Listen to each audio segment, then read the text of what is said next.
En las montañas del sur de México, donde las nubes se abrazan con los picos más altos y el viento arrastra historias antiguas, existía un pueblo llamado San Miguel de las Cruces. Era 1865, y aunque la guerra había terminado oficialmente, las heridas seguían abiertas como surcos profundos en la tierra reseca. Las casas de adobe se alineaban en calles polvorientas, y los habitantes vivían con el miedo pegado a la piel, como una segunda sombra que no se desprendía ni con el sol más brillante. Don Esteban Morales era el cacique del pueblo, un hombre de 50 años con el rostro curtido por décadas de sol y sequías. Su palabra era ley, y su hacienda, la más grande de la región, se extendía por kilómetros de tierra fértil que contrastaba con la pobreza de los jornaleros que trabajaban de sol a sol por unas cuantas monedas. Tenía 3 hijos: Roberto, el mayor, arrogante y cruel como su padre; Tomás, el del medio, más reflexivo, pero igualmente sumiso a las tradiciones familiares; y Mercedes, la menor, una joven de 22 años, con ojos que brillaban con una curiosidad que su padre intentaba apagar constantemente. La vida en San Miguel transcurría con la monotonía de las estaciones, hasta que llegaron ellos. Eran 5 hombres, todos negros, veteranos de batallones que habían peleado en guerras lejanas y cercanas. Venían cansados, con las botas gastadas y la ropa raída, pero caminaban erguidos, con una dignidad que muchos en el pueblo jamás habían visto en personas de su color. Los lideraba Santiago, un hombre alto de unos 35 años, con cicatrices que contaban batallas silenciosas y una mirada que parecía atravesar el alma. Si te está gustando esta historia, suscríbete al canal y déjanos un comentario diciéndonos desde dónde nos estás viendo. Tu apoyo significa mucho para nosotros. Los 5 llegaron una tarde de agosto, cuando el calor pegaba contra el suelo y lo hacía vibrar como si la tierra respirara. Se detuvieron en la plaza principal, frente a la fuente seca que llevaba años sin agua. La gente los miraba desde las ventanas, entre curiosos y temerosos. En San Miguel, la llegada de extraños siempre traía problemas. ¿Buscan trabajo?, preguntó el padre Agustín, el único que tuvo el valor de acercarse. Era un sacerdote de cabello gris, que había dedicado su vida a tratar de suavizar los corazones duros de su rebaño. Santiago se quitó el sombrero con respeto. «Buscamos paz, padre, y si hay trabajo honesto, lo tomaremos con gusto. Somos hombres de palabra, y no le tememos al esfuerzo». Su voz era profunda, pero tranquila. No había amenaza en sus palabras, solo cansancio. «En la hacienda Morales siempre necesitan brazos», dijo el padre Agustín, aunque su tono dejaba entrever una advertencia velada. «Pero don Esteban es un hombre difícil». «Hemos conocido hombres difíciles toda nuestra vida, padre», respondió Samuel, otro de los 5, más joven que Santiago, pero con la misma mirada firme. «Uno más no nos asustará». El padre Agustín los llevó hasta la hacienda. El camino serpenteaba entre campos de maíz y agave, y el sol comenzaba a descender pintando el cielo de naranjas y rojos. Cuando llegaron a la entrada principal, Roberto Morales los esperaba montado en su caballo, bloqueando el paso. «¿Qué negros son estos, padre?», preguntó con desdén, sin dirigirse a ellos directamente. «Buscan trabajo, Roberto. Son hombres honrados.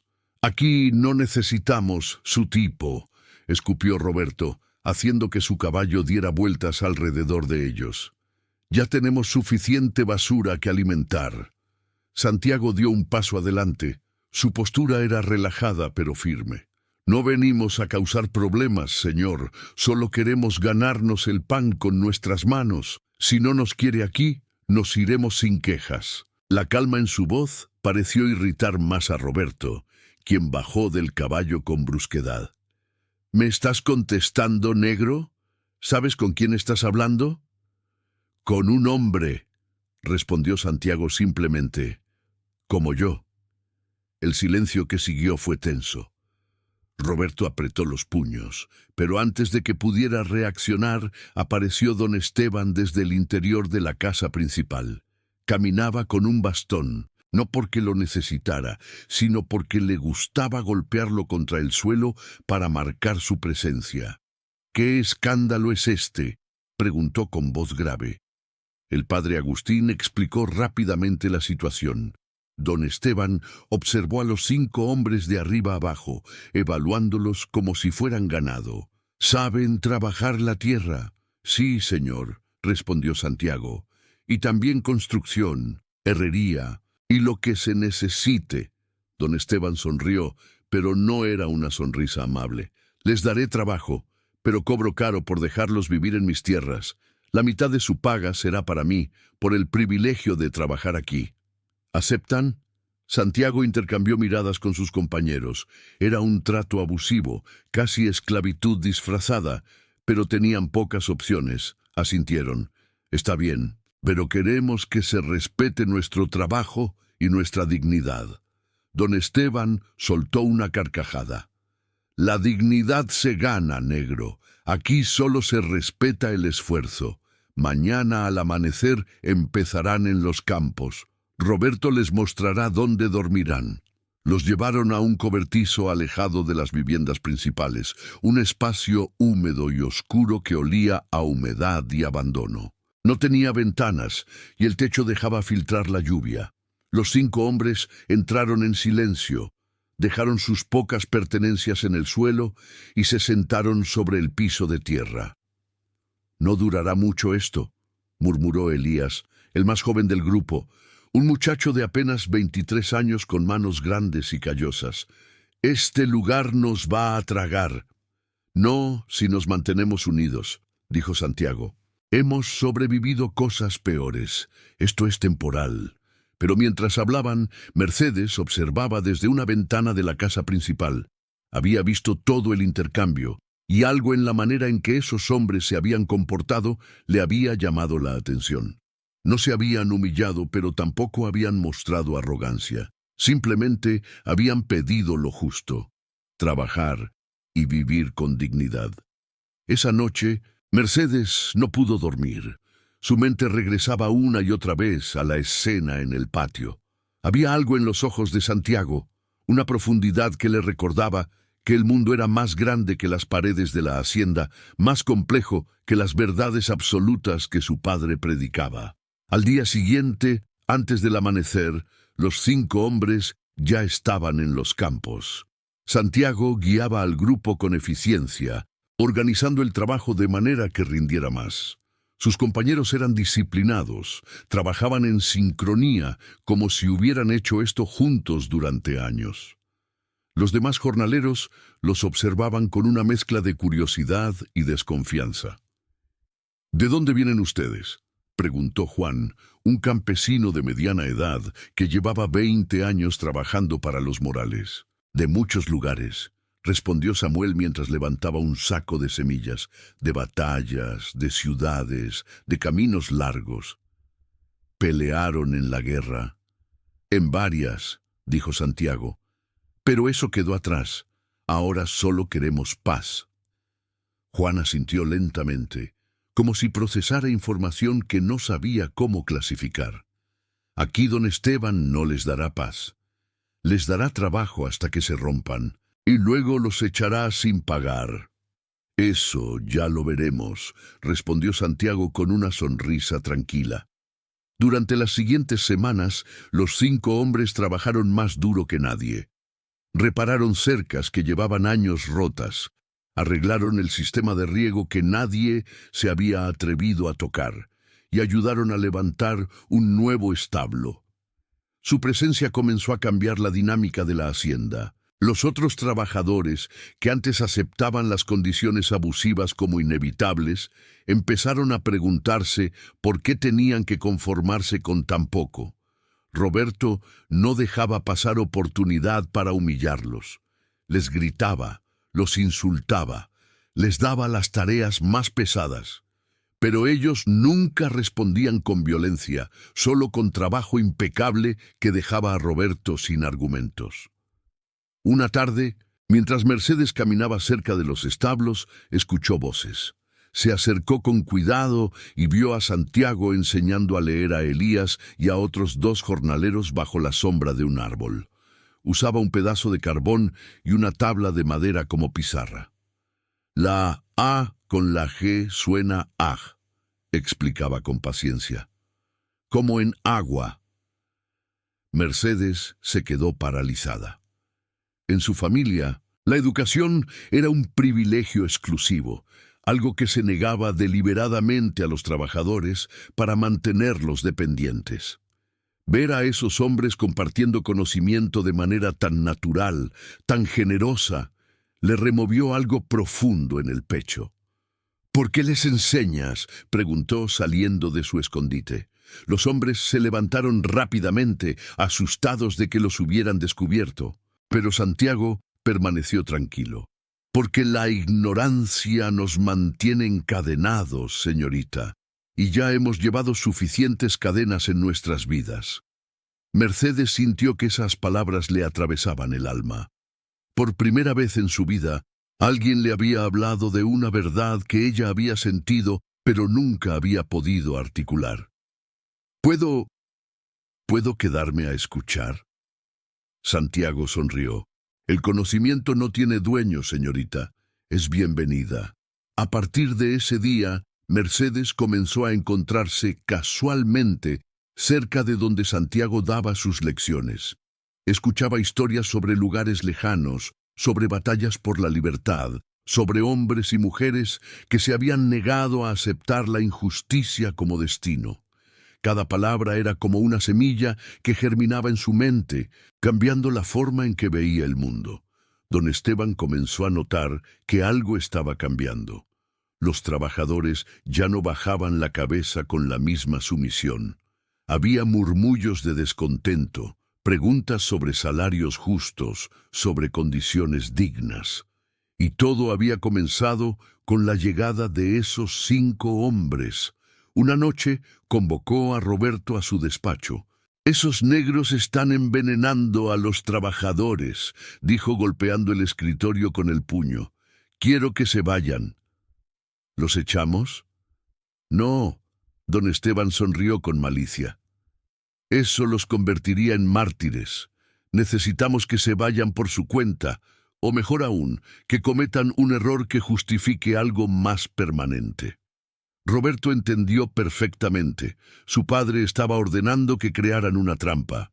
Al día siguiente, Roberto acusó a Santiago de robar herramientas de la hacienda. Las había escondido él mismo en el cobertizo donde dormían los 5 hombres. Cuando don Esteban descubrió el supuesto robo, montó en cólera. Sabía que no se podía confiar en su tipo. Gritó frente a todos los trabajadores reunidos en el patio. «Ladrones y mentirosos». Santiago mantuvo la calma, aunque la injusticia ardía en sus ojos. «No robamos nada, don Esteban. Alguien puso esas herramientas ahí para inculparnos. ¿Me estás llamando mentiroso? Estoy diciendo la verdad». La tensión era palpable. Algunos trabajadores murmuraban entre ellos divididos, pero entonces Mercedes dio un paso adelante. «Es verdad, padre. Yo vi a Roberto esconder las herramientas anoche». El silencio que siguió fue absoluto. Don Esteban miró a su hija como si hubiera sido abofeteado. «¿Qué dijiste?» «Dije que vi a Roberto poner las herramientas en el cobertizo. Estos hombres no son ladrones. Son los trabajadores más honestos que has tenido».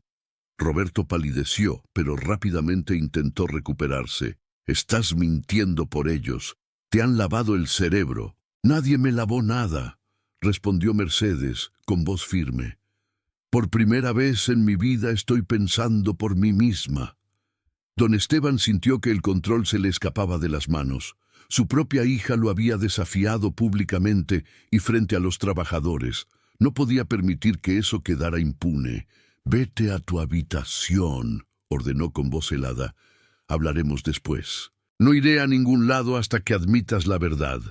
Don Esteban levantó la mano para abofetearla, pero Santiago se interpuso. «No la toque». La frase fue dicha con calma, pero había acero en cada palabra. Don Esteban bajó la mano lentamente, consciente de que había 50 personas observando cada movimiento. «Esto no quedará así», amenazó. «Todos ustedes están despedidos. Tienen 1 hora para largarse de mis tierras». Pero cuando los 5 hombres comenzaron a recoger sus cosas, algo inesperado sucedió. Juan, el trabajador que había hablado con ellos el primer día, dio un paso adelante. «Si ellos se van, yo también me voy». Otro trabajador hizo lo mismo, y otro más. En cuestión de minutos, casi la mitad de los jornaleros de la hacienda estaban de pie junto a Santiago y sus compañeros. Don Esteban miró la escena con incredulidad. Estaba perdiendo su fuerza de trabajo, su control, su poder. Todo por culpa de 5 hombres que habían tenido el descaro de tratarse a sí mismos con dignidad. «¡Traidores!», gritó. «Todos ustedes morirán de hambre sin mí». «Prefiero morir de hambre con dignidad que vivir de rodillas», dijo Juan simplemente. Los trabajadores comenzaron a marcharse en grupo. Mercedes corrió a su habitación, tomó algunas de sus pertenencias y se unió a ellos. Don Esteban intentó detenerla, pero Tomás, su hijo del medio, le puso una mano en el hombro. «Déjala ir, padre, ya perdiste». Esa noche, más de 30 personas acamparon en las afueras del pueblo. No tenían mucho, pero tenían algo que nunca habían experimentado antes, la sensación de ser dueños de su propio destino. Santiago se sentó junto al fuego con Mercedes y los demás. «¿Y ahora qué haremos?», preguntó Elías. «No tenemos tierras, no tenemos dinero». «Tenemos algo mejor», respondió Santiago. «Tenemos manos que trabajan, mentes que piensan, y el coraje de construir algo nuevo. Hay tierras comunales al norte que nadie reclama. Podemos ir allá a trabajar juntos, crear algo que sea nuestro». «¿Un pueblo nuevo?», preguntó Juan. «Una comunidad», corrigió Santiago. «Donde nadie sea más que nadie, donde el trabajo de cada uno valga lo mismo, donde nuestros hijos puedan aprender a leer y a pensar libremente». La idea sonaba imposible, casi ingenua, pero había algo en la manera en que Santiago la planteaba, en la convicción de su voz, que hacía que pareciera alcanzable. Mercedes miró las llamas bailar en la oscuridad y sintió que su vida había cambiado para siempre. Había renunciado a la comodidad, a la seguridad, a todo lo que conocía, pero por primera vez sentía que estaba realmente viva. El viaje al norte tomó 3 semanas. Caminaron por senderos polvorientos, atravesaron ríos crecidos, durmieron bajo las estrellas. El grupo se organizó naturalmente. Los más fuertes ayudaban a cargar a los niños, los que sabían cazar conseguían comida, las mujeres organizaban el campamento cada noche. Santiago y sus compañeros enseñaban mientras caminaban. Compartían historias de organización comunitaria, de sistemas justos de distribución del trabajo.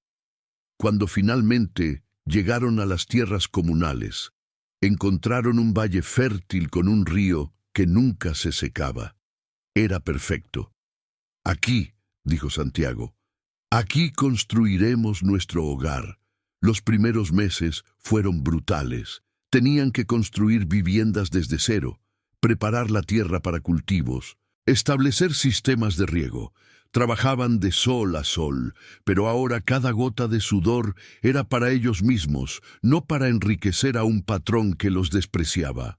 Mercedes demostró ser más fuerte de lo que nadie había imaginado. Aprendió a trabajar la tierra, a construir paredes de adobe, a curar heridas con plantas medicinales que las mujeres mayores le enseñaban. Santiago la observaba con admiración creciente. Había renunciado a todo por sus principios y nunca se quejaba, nunca miraba atrás con nostalgia. Una noche, mientras descansaban después de un día particularmente duro, Mercedes se sentó junto a Santiago. «¿Crees que lo lograremos?», preguntó. «¿Crees que realmente podemos construir algo diferente aquí?». Santiago miró el pequeño pueblo que estaba tomando forma. Había 12 casas terminadas, un pozo comunitario y los primeros brotes verdes asomando en los campos. «Ya lo estamos logrando», respondió. «Cada día que vivimos con dignidad, cada decisión que tomamos juntos, cada niño que aprende a leer, eso es victoria. Mi padre decía que la gente como tú era peligrosa». Santiago sonrió. Y tenía razón. Somos peligrosos para quienes viven de la injusticia, porque demostramos que otro mundo es posible. Mercedes sintió que algo se movía en su pecho. Durante semanas había estado negando lo que sentía, diciéndose que era solo admiración, solo gratitud, pero en ese momento, bajo las estrellas, con el olor a tierra fresca y el sonido del río en la distancia, supo que era algo más profundo. «Santiago, yo». Él la miró y en sus ojos había la misma ternura que ella sentía. «Lo sé», dijo simplemente. «Yo también». No se besaron esa noche, no era el momento, pero sus manos se encontraron y eso fue suficiente. Mientras tanto, en la hacienda Morales, las cosas se desmoronaban. Sin suficientes trabajadores, los campos se marchitaban. Don Esteban había contratado nuevos jornaleros, pero ninguno trabajaba con la eficiencia y dedicación de los que se habían ido. Las deudas comenzaban a acumularse y los acreedores llamaban a la puerta con más frecuencia. Roberto culpaba a su hermana, a los trabajadores rebeldes, a los negros problemáticos. Pero Tomás sabía que el verdadero problema era más profundo. Su padre había construido un imperio sobre la explotación, y cuando las personas decidieron que merecían algo mejor, todo el sistema se derrumbó como un castillo de naipes. Una tarde, Tomás montó su caballo y cabalgó hacia el norte. Le tomó 2 días encontrar el nuevo asentamiento. Cuando llegó, se quedó asombrado. Había más de 50 casas, campos organizados, niños jugando en una plaza central y una escuela donde Samuel enseñaba a leer a un grupo de adultos y niños mezclados. Santiago lo recibió con cautela. «¿Vienes a causarnos problemas? Vengo a ver con mis propios ojos si lo que mi padre dice es cierto», respondió Tomás. «Dice que están viviendo en la miseria, que se arrepentirán de haberse ido». Santiago sonrió y extendió el brazo. «Ven, demostraré». Caminaron por el pueblo. Tomás vio organización, cooperación, rostros cansados pero satisfechos. Nadie tenía riquezas, pero nadie pasaba hambre. Los niños iban a la escuela, las decisiones se tomaban en asambleas donde todos podían hablar. El trabajo se distribuía equitativamente. Tomás no encontraba palabras. «Esto es lo que debería ser el mundo». «Podría serlo», dijo Santiago, «si más personas tuvieran el coraje de intentarlo». Tomás se quedó 3 días, trabajó en los campos, asistió a una asamblea comunitaria, vio cómo resolvían disputas con diálogo en lugar de imposición. Cuando se preparaba para irse, buscó a Mercedes. «¿Eres feliz aquí?», le preguntó. Su hermana sonrió, y era una sonrisa que él nunca le había visto en la hacienda. «Más feliz de lo que nunca fui en casa. Padre está enfermo», dijo Tomás. «El estrés, la rabia. El doctor dice que no le queda mucho tiempo». Mercedes sintió una punzada de dolor, pero no de arrepentimiento. «¿Quiere que regrese?». «No lo ha dicho, pero creo que sí, aunque jamás lo admitirá». «No voy a volver», dijo Mercedes con firmeza. «Esta es mi vida ahora. Aquí tengo propósito, tengo comunidad. Tengo». Se detuvo, pero Tomás ya sabía. «Tienes amor», completó él.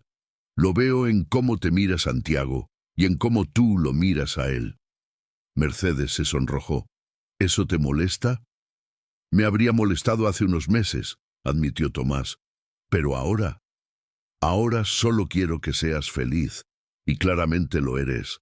Se abrazaron y Tomás supo que probablemente esa sería la última vez que vería a su hermana. Cuando regresó a la hacienda, encontró a su padre en cama, más débil de lo que lo había dejado. Don Esteban lo miró con ojos hundidos. ¿Hablaste con tu hermana? Sí. ¿Regresará? No, padre. Don Esteban cerró los ojos. Por un momento, Tomás pensó que lloraría, pero su padre era demasiado orgulloso para eso. Lo perdí todo, murmuró. Mi hija, mis trabajadores, mi respeto. No perdiste todo, dijo Tomás. Todavía me tienes a mí, y todavía hay tiempo de cambiar las cosas aquí. Don Esteban abrió los ojos con sorpresa. ¿Cambiar? ¿A qué te refieres? Vi cómo viven allá, padre, sin amos ni esclavos, trabajando juntos. Y funciona. Podríamos hacer lo mismo aquí, pagar salarios justos, tratar a la gente con dignidad. Eso es una locura. Es el futuro, dijo Tomás con calma, y podemos adaptarnos o podemos morir aferrados al pasado. Don Esteban no respondió, pero algo en su mirada cambió. De vuelta en el nuevo pueblo, que ahora llamaban La Esperanza, la vida continuaba floreciendo. Santiago y Mercedes se habían casado en una ceremonia simple pero hermosa, oficiada por el padre Agustín, quien había renunciado a su parroquia en San Miguel para unirse a la comunidad. La boda fue diferente a todo lo que Mercedes había imaginado en su juventud. No hubo lujos ni ostentación, pero hubo música, risas y un sentimiento genuino de alegría compartida. Cuando Santiago la tomó de la mano y prometió caminar a su lado como igual, como compañero, Mercedes sintió que finalmente había encontrado su lugar en el mundo. Los meses siguientes trajeron nuevos desafíos. Una sequía amenazó los cultivos, pero el sistema de riego que habían construido salvó la cosecha. Bandidos intentaron saquear el pueblo, pero la comunidad se organizó para defenderse sin violencia excesiva, capturando a los atacantes y ofreciéndoles la opción de unirse a ellos o marcharse en paz. Para sorpresa de todos, 3 de los bandidos eligieron quedarse. El pueblo seguía creciendo. Llegaban familias de comunidades vecinas, atraídas por las historias de un lugar donde todos eran tratados con dignidad. Samuel había establecido una escuela permanente donde enseñaba no solo a leer y escribir, sino también matemáticas, historia y filosofía. Elías se había convertido en un experto herrero y su taller era el corazón productivo del pueblo. Una tarde de primavera, Mercedes descubrió que estaba embarazada. Cuando le dio la noticia a Santiago, él la levantó en brazos y giró con ella riendo como un niño. «Un hijo», dijo maravillado. «Nuestro hijo crecerá libre, con educación, con dignidad. Crecerá en un mundo mejor», agregó Mercedes. «Un mundo que ayudamos a crear». Pero no todo era celebración. Llegaron noticias de que don Esteban había muerto. Tomás había heredado la hacienda y estaba tratando de implementar reformas, pero Roberto se oponía violentamente. La tensión entre los hermanos había estallado en una disputa legal que amenazaba con destruir lo que quedaba del imperio Morales. Mercedes sintió tristeza por la muerte de su padre, pero no culpa. Había elegido su camino, y aunque había sido doloroso, sabía que era el correcto. El nacimiento de su hijo, al que llamaron Libertad, fue un evento comunitario. Las mujeres del pueblo la ayudaron durante el parto y cuando el bebé finalmente llegó al mundo, con un llanto fuerte y saludable, hubo celebración en toda La Esperanza. Santiago sostuvo a su hijo contra el pecho, maravillado por la pequeña vida que palpitaba en sus brazos. «Nunca conocerá cadenas», susurró, «ni físicas ni mentales. Crecerá sabiendo que su valor no depende del color de su piel o de su apellido, sino de su carácter y sus acciones». Libertad creció rodeado de amor y comunidad. A los 3 años ya sabía leer palabras simples. A los 5, ayudaba en los campos junto a otros niños, aprendiendo el valor del trabajo colectivo. No conocía la palabra imposible, porque nunca nadie le había dicho que algo estaba fuera de su alcance por quién era. Otros niños nacieron en la esperanza. Algunos eran hijos de los trabajadores originales que habían huido de la hacienda, otros de familias que habían llegado después. Todos crecían juntos, sin las divisiones artificiales de clase o raza que habían marcado a sus padres. 10 años después de la fundación de La Esperanza, el pueblo tenía más de 200 habitantes. Habían construido un sistema educativo completo desde la infancia hasta la adolescencia. Tenían su propia economía, basada en el trueque y la cooperación, con suficiente producción para comerciar con pueblos vecinos. Habían desarrollado un sistema de gobierno donde las decisiones importantes se tomaban en asambleas y los conflictos se resolvían mediante diálogo y mediación. La historia de La Esperanza comenzó a extenderse por la región. Otros pueblos empezaron a adoptar algunas de sus prácticas. La idea de que las personas comunes podían organizarse y prosperar sin necesidad de patrones o caciques comenzó a echar raíces. Tomás visitaba ocasionalmente. Había logrado implementar algunas reformas en la hacienda Morales, mejorando las condiciones de los trabajadores, aunque Roberto había terminado vendiéndole su parte y mudándose a la ciudad capital, donde continuaba con su vida de excesos y amargura. Durante una de esas visitas, Tomás le dijo a Mercedes: «¿Sabes lo que me resulta más sorprendente de todo esto? No es solo que funcione, sino que sea tan obvio una vez que lo ves. Toda mi vida crecí pensando que el mundo tenía que ser de cierta manera, que algunos nacían para mandar y otros para obedecer. Y ustedes demostraron que eso era mentira». Mercedes sonrió. «No fuimos nosotros solos, fueron Santiago y sus compañeros quienes trajeron la semilla, pero todos la regamos y cuidamos. Ese es el verdadero secreto. Nadie puede hacerlo solo, pero juntos podemos hacer milagros». Santiago, que ahora tenía 45 años y algunas canas en las sienes, seguía siendo el corazón moral de la comunidad. No era un líder en el sentido tradicional, no daba órdenes ni imponía su voluntad, pero su sabiduría, su paciencia y su ejemplo constante lo convertían en alguien a quien todos respetaban y consultaban. Una noche, sentados en el porche de su casa, con Libertad ya dormido en su habitación y otros 2 hijos más pequeños respirando suavemente en sus cunas, Mercedes le preguntó: «¿Alguna vez te arrepientes de haber venido aquí, de todo lo que pasamos, de las dificultades?» Santiago la tomó de la mano. «Ni un solo día, cada cicatriz, cada dificultad, cada momento de duda. Todo valió la pena para llegar aquí, para construir esto, para demostrarnos a nosotros mismos y al mundo que merecemos dignidad, que somos capaces de crear algo hermoso. Cambiaste mi vida», dijo Mercedes. «Cambiaste a toda mi familia, incluso a mi padre, aunque murió sin admitirlo». «Tu padre cambió porque tú tuviste el coraje de desafiarlo», respondió Santiago. «Yo solo planté algunas ideas. Tú las hiciste florecer».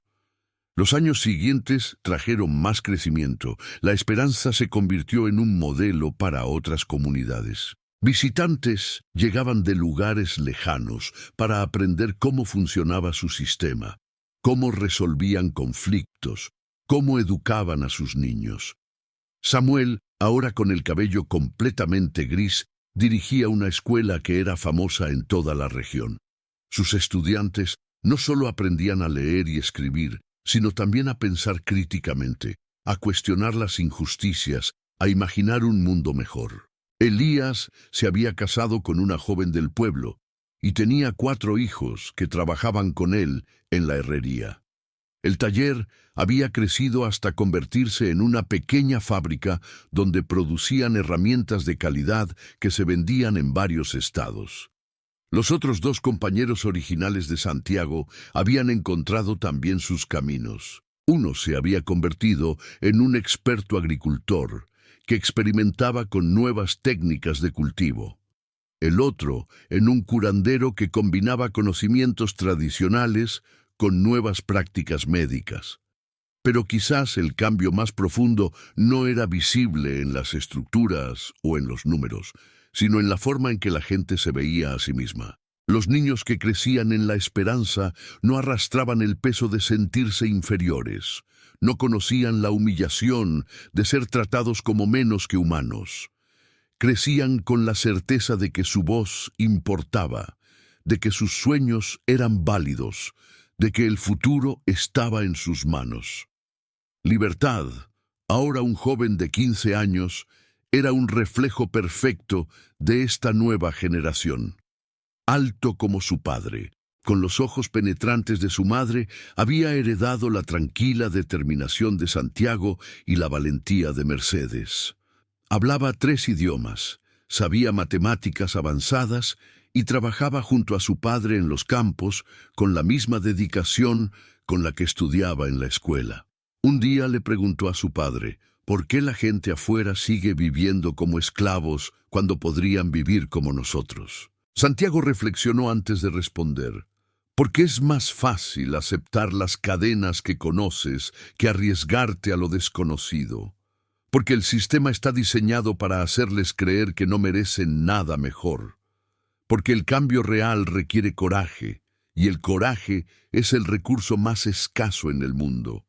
Entonces, nuestra responsabilidad es mostrarles que sí merecen mejor, dijo Libertad. Santiago sonrió con orgullo.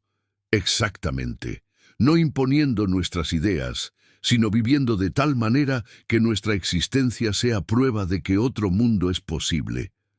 La influencia de la esperanza seguía expandiéndose.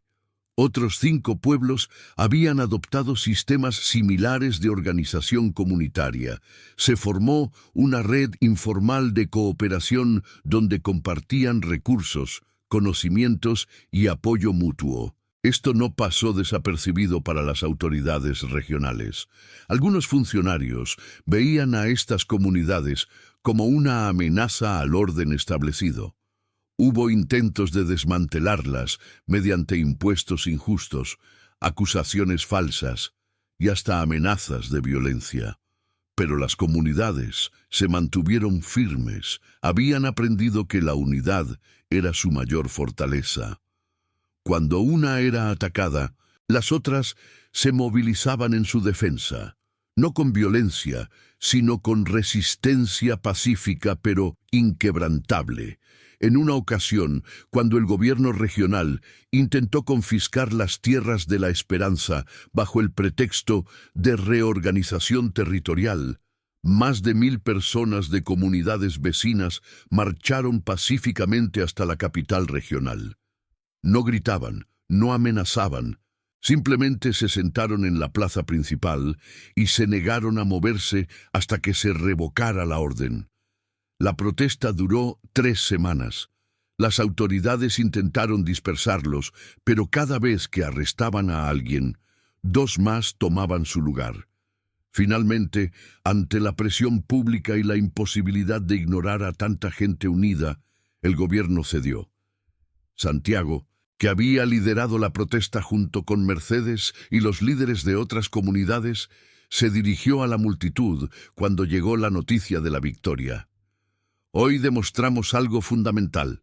Cuando las personas se unen en defensa de la justicia, son imparables. No necesitamos ejércitos ni armas, solo necesitamos convicción, paciencia y la voluntad de permanecer firmes ante la injusticia. Esa victoria marcó un punto de inflexión. Las autoridades comenzaron a comprender que estas comunidades no desaparecerían y que intentar eliminarlas solo fortalecería su causa.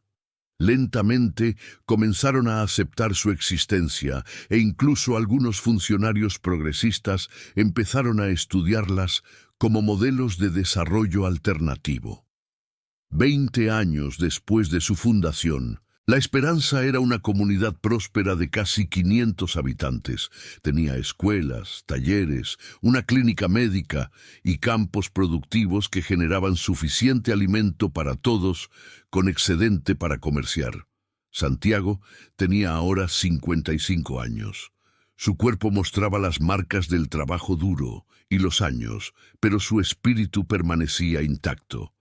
Seguía trabajando en los campos cada mañana. Seguía enseñando a los jóvenes cada tarde. Seguía siendo el ejemplo vivo de que la dignidad no se negocia. Mercedes, a sus 47 años, se había convertido en la líder médica de la comunidad. Había estudiado con curanderos tradicionales y médicos visitantes, combinando lo mejor de ambos mundos para crear un sistema de salud accesible y efectivo.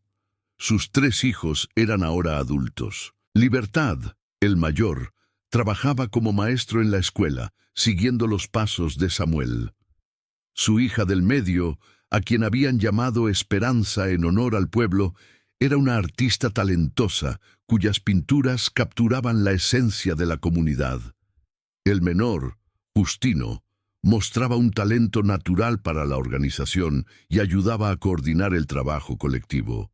Una tarde, mientras la familia se reunía para cenar, Libertad anunció: «Quiero viajar, ver otras comunidades, aprender cómo se organizan, compartir nuestras experiencias». Santiago y Mercedes intercambiaron miradas. Sabían que este momento llegaría. «Es una buena idea», dijo Santiago. «Pero recuerda, no vas como misionero a convertir a nadie. Vas como estudiante a aprender y como hermano a compartir». «Lo sé, padre, me enseñaste bien». Libertad partió un mes después, con una mochila llena de semillas, herramientas y libros. Visitó 20 comunidades en 2 años, aprendiendo, enseñando, tejiendo redes de solidaridad y cooperación. Cuando regresó, había cambiado. No en esencia, sino en profundidad. Había visto la pobreza extrema y la riqueza obscena, la opresión sistemática y la resistencia heroica. Y había confirmado lo que su padre siempre le había dicho, que el cambio real viene desde abajo, desde las personas comunes que deciden que merecen algo mejor. Durante su ausencia, Santiago había enfermado.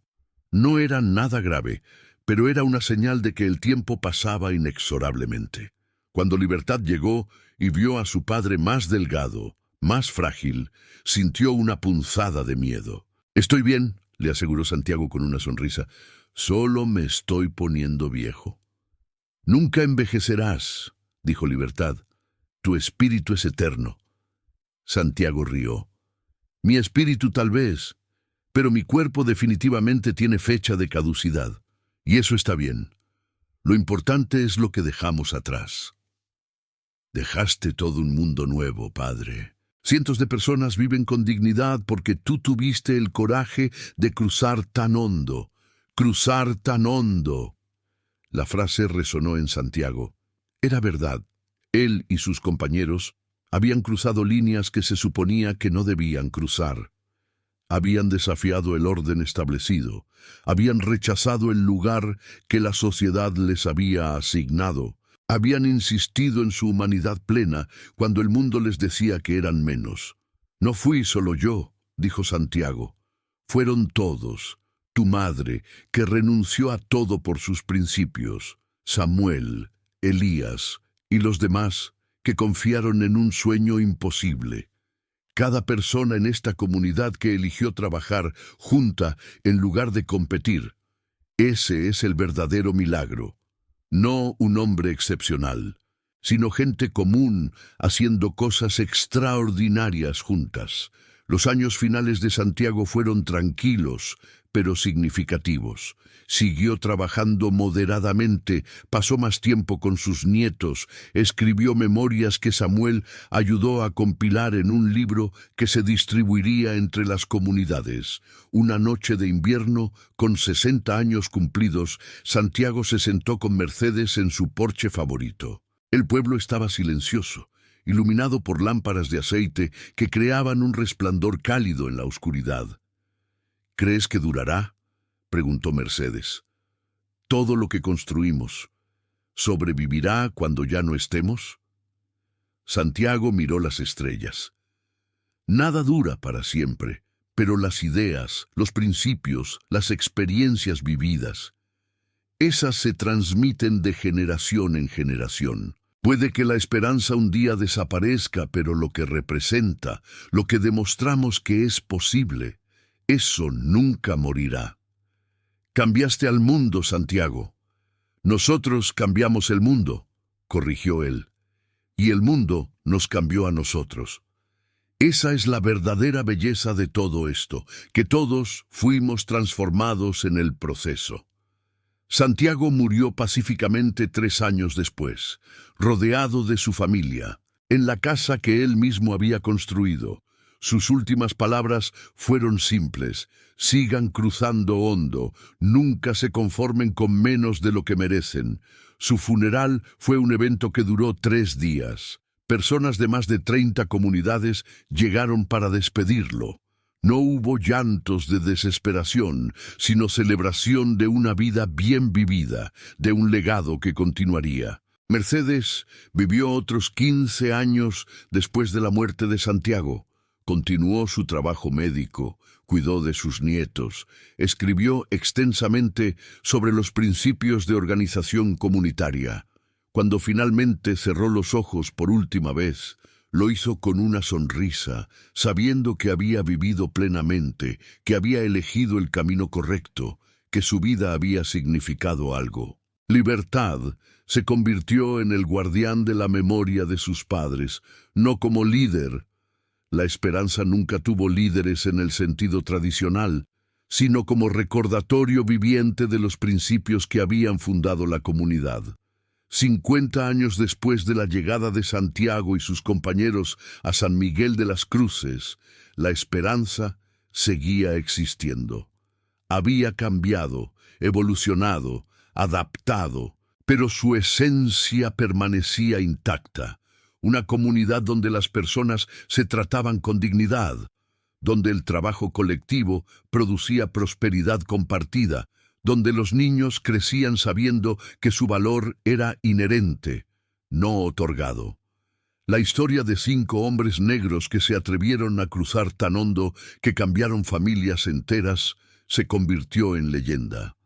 Se contaba en escuelas, se escribía en libros, se transmitía de abuelos a nietos, pero más que leyenda era prueba de que el cambio es posible. Prueba de que la dignidad humana no se puede destruir, solo reprimir temporalmente. Prueba de que cuando las personas comunes se unen en defensa de la justicia, pueden mover montañas. En la plaza central de La Esperanza, ahora una comunidad de 1000 habitantes, había una estatua.